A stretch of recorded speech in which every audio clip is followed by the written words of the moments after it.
Hey everybody, Smart Silver Stacker here. Rising fuel and food prices have triggered riots and civil disorder in the nation of Peru, and this could have some serious implications for the silver market because Peru is the world's second biggest producer of physical silver.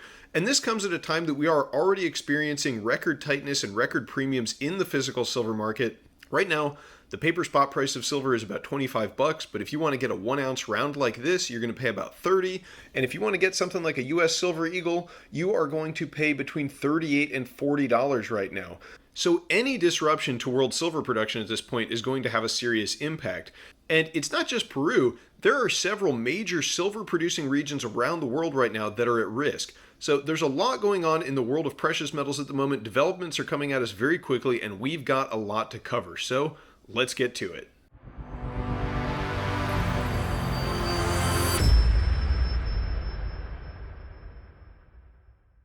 Okay, so here's a headline we got from The Guardian yesterday. Peru president at bay as fuel and fertilizer prices detonate political crisis. And there are violent protests going on right now in Lima, the capital of Peru. Some protesters have been killed by police. The riot police are firing tear gas in there. And this is all due to rising food and fuel prices. And this is something that we've seen throughout history. If you start interfering with people's ability to meet their basic necessities of life, if they can't afford to heat their homes, if they can't afford gas to go to work, if they can't afford food to feed their families, they can't get clean water, you're going to have violent protests. And this is similar to what we saw about 10 years ago in the Arab Spring, where a number of governments across the Middle East were overthrown. A lot of that had to do with rising food prices. And this is important because Peru is the world's second largest producer of silver. You can see on this chart here that Mexico comes in first place, but then Peru making 109 million ounces annually. And China is a very close third. They're also right around 109 million ounces per year. But Peru's making slightly more than them. But, that's a pretty significant portion of world silver production. Here's another headline that we got from Kitco today, actually, about how silver production in Peru was already down 9.6% year over year in February of 2022. So we're already seeing silver production in Peru decline. And civil unrest and rising energy prices and rising food prices, all of these things are going to make it even more difficult to conduct mining operations there. So this could really be very significant.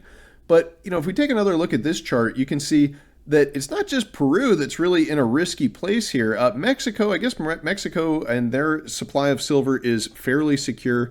But China, they're the number 3 producer. It was just today, actually, that China issued a warning against House Speaker Nancy Pelosi visiting Taiwan, saying that there would be consequences for that and they would take strong measures if she visited Taiwan. She's got a planned meeting there, so I don't know if she's going to carry through with it. She probably will, but China is already upping the rhetoric over Taiwan, so I think it's safe to say that it's possible that we may lose the Chinese silver production as well. Maybe they'll start keeping that for themselves. And then in fourth place, we've got Chile. Chile produced 47.4 million ounces back in 2020. Chile is also a country which has been suffering from civil unrest really since 2019. And then, of course, the pandemic lockdowns exacerbated all of that. But Chile has been experiencing social unrest for years now. And as food prices and fuel prices continue to rise due to the lack of supply, due to the Russian war in Ukraine, it's possible that Chile could descend into civil unrest as well. And, we've already seen this year that you don't need to have the main producer of a metal cut out of the equation in order to have a supply crunch. Palladium, for example, had a massive run up on the Russian invasion. I know it's come back down a little bit now, but Russia is the second largest producer, but South Africa makes more than them. But nonetheless, when we saw the possibility of Russian palladium exiting the market, we saw a huge spike up in the price. And then also with nickel, you can see Russia is the number 3 position for nickel here, and Indonesia makes far more than them. Indonesia producing 800,000 tons in 1 year of nickel, whereas Russia is only making 270,000 tons. But still, we saw the price of nickel spike up in that massive short squeeze on the risk of Russian supply being cut off from the market. So I think it is safe to say that there are a number of countries where we could see the supply of silver interrupted. And of course, this is all coming at a time that the physical silver market is already extremely tight and premiums are already extremely high on many physical products. In fact, it's so tight, and I know I've mentioned this in previous videos, but I think it bears repeating. The Mint even acknowledged that there was a shortage of silver blanks, and they were forced to cancel their production of the Morgan and Peace dollars for 2022. So, silver is already real tight, and if we see any further disruption to the supply of silver, we are going to see the real silver squeeze, the one we've been talking about for a while now. We could see physical products completely disconnect from paper markets.